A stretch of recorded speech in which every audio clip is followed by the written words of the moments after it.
The author Ralph Parlette tells a story of a time when he was 3 years old.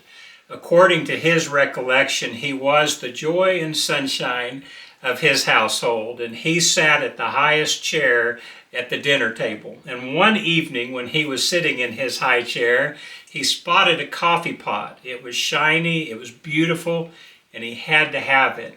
And so 3-year-old Ralph started reaching for that coffee pot when he heard a voice from next to him saying, "Ralph, don't touch that." Well, it was his mother.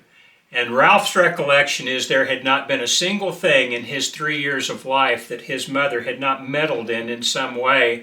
And he was ready to put an end to that petticoat tyranny, as he called it. And so he went ahead and grabbed that coffee pot. And with it, he said, he got about a gallon of the reddest, hottest coffee that a bad boy had ever poured into his lap. Well, for the next several weeks, he said he was absolutely upholstered in things like coal oil and apple butter and egg white and starch, anything that the neighborhood ladies could think of to try and put on his wound so that they could be soothed. But it took a long time to get over that, and obviously it made an impression upon Ralph. As he was looking back over the years, he made a comment that said he didn't remember one time in his life where he had disobeyed his mother when he hadn't gotten some kind of a coffee pot pulled onto him. And so he did learn his lesson, but there was a lot of the ladies, he said, at church and the ladies' auxiliary who didn't think that his mother was treating that angel child as they should. But Ralph said Mother knew. She knew how stubborn the boy she was raising was, because she knew where the stubbornness came from. It came from his father's side of the family. Well, one of the things that I really like about this book, by the way, it's called The University of Hard Knocks. If you haven't read it, I'd recommend it. It doesn't take a long time to read, but it's got some of the most practical lessons written in a very entertaining style at that. Ralph Parlette grew up in the 1800s and died probably about 1930, and so his life spanned about 60 years on either side of the turn of that century. And so that was the perspective that he had. That was the era that he came from. And so a lot of his lessons are older lessons, but they're timeless when you think about the truths that these lessons contained. Well, think about that comment, that as he looked back over his life, he couldn't remember a single time when he'd disobeyed his mother that he hadn't got some kind of hot coffee poured upon him. We all have memories of that with our own parents, or hopefully we have good memories of that, not from the injuries, but from the lessons that they taught and from the lessons that hopefully we learned. Well, this principle is certainly one that's contained a number of times within scriptures, but I want to call your attention to Proverbs chapter 6 and verse 27. This is King Solomon. He's writing through inspiration, so certainly these are the very words that God wants us to understand. And in this passage, he asks two questions. He says, can a man scoop fire into his lap without getting burned? Can a man walk on hot coals without his feet being scorched? Well, obviously these are rhetorical questions. You can't scoop fire into your lap without being burned. But the context for this passage is talking about an unfaithful man.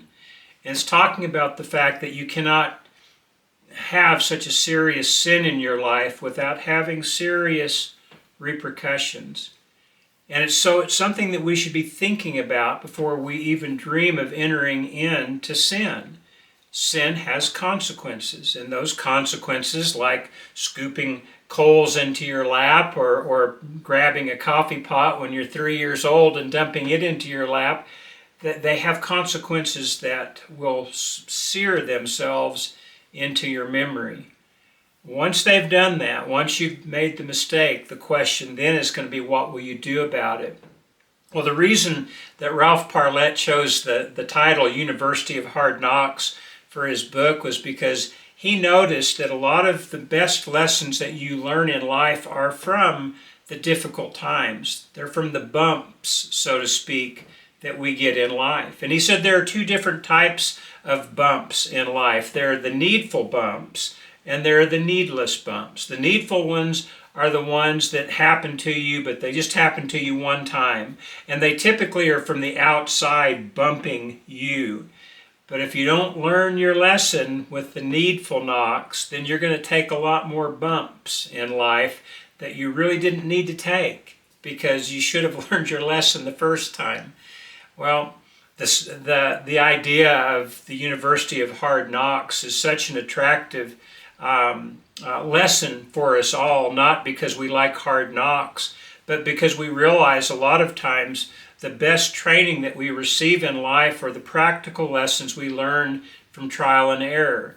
Now, certainly we don't want to become involved with sin in order to feel the bump of the error, but we certainly need to be learning all the same. And once you have made a mistake, whether it's something that's just a physical mistake, doesn't have anything wrong involved with it per se, or whether it's a sinful mistake that you have in your life that you receive some consequence for, or perhaps somebody else receives the bad consequence for your error. These are things that hopefully once we have transgressed and have received that bump, that we learn from it and we become determined to never make that mistake again. Jesus in Matthew chapter 16 and verse 26 said this, "What good will it be for a man if he gains the whole world, yet forfeits his soul? Or what can a man give in exchange for his soul?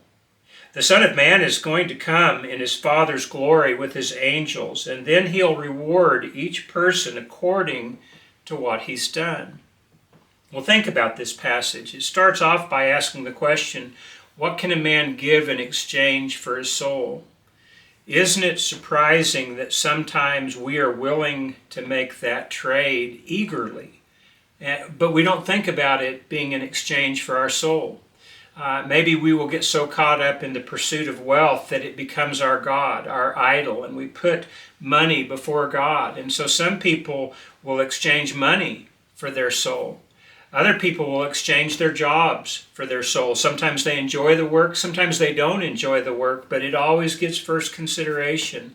And so they literally, at times, will exchange their soul for something that they really don't much care for in the first place. Others exchange their soul for immoral activity. Others for some type of a substance that they get addicted to, and it becomes the focal point of all their thoughts. Whatever it is, there's something within your life that you probably struggle with more than any other area, and you can relate to this idea that if we're not careful, that we can get involved with things that we literally are in peril of exchanging our soul for this thing. Consider this. Have you ever heard of somebody on their deathbed uttering a statement along the lines of, "I wish I'd been richer," or I wish I had died with more money"? People don't think that way when they realize that the end is near. People instead start thinking about the things that truly matter. Am I saved? Have I lived my life as best I can? And when I have failed at that, have I repented and taken care of that sin in the way that God wanted me to take care of that sin? You see, it's so important for us to get these lessons early. Ralph Parlette learned his lesson at 3 years old, that you can't grab a coffee pot without getting burned. How sad it is when people enter into their adult years, into their middle age, and even into their latter years without ever learning the lesson that Ralph Parlette learned when he was 3 years old. You can't play with coffee pots when you're a baby, and you can't play with fire at any time of your life. And we really do have to be careful to make sure that we never are in danger of exchanging something, some physical thing, whether it's sinful or whether it's just something that we're putting in front of God and it becomes sinful because we've made it an idol. But we have to learn that we can't exchange these things for our souls. If you find yourself in that position, the question now will be, what will you do about it? Will you take care of it, or will you just keep going along, dragging those coffee pots off the table closer and closer to your lap, waiting for the inevitable burn? God wants us to be with Him forever. In addition to that, He doesn't want us to burn ourselves while we're here on earth. He does not make sin capriciously. Sin is something that is harmful to ourselves and to others, and He would spare us that harm. But once we have crossed the line, once we have pulled the coffee pot towards us, once we have traded something for our soul, what will we do? Well, the wise man will stop. He'll learn from the bumps that he's received, and he'll do his best not to get any more of those bumps. This is what the University of Hard Knocks should teach us, but it's so much more pleasant indeed to not have to go through those hard knocks if we don't have to. The best way is to listen to God and find out what He wants us to do. The author of life has the best way for us to live if we'll just pursue it. Well, that's the lesson for today. I appreciate you tuning in. If this helped you, if you liked it, please like the video and subscribe to the channel. It will certainly help these messages get out to more people. But until next time, I pray that God will richly bless you in your efforts to serve Him.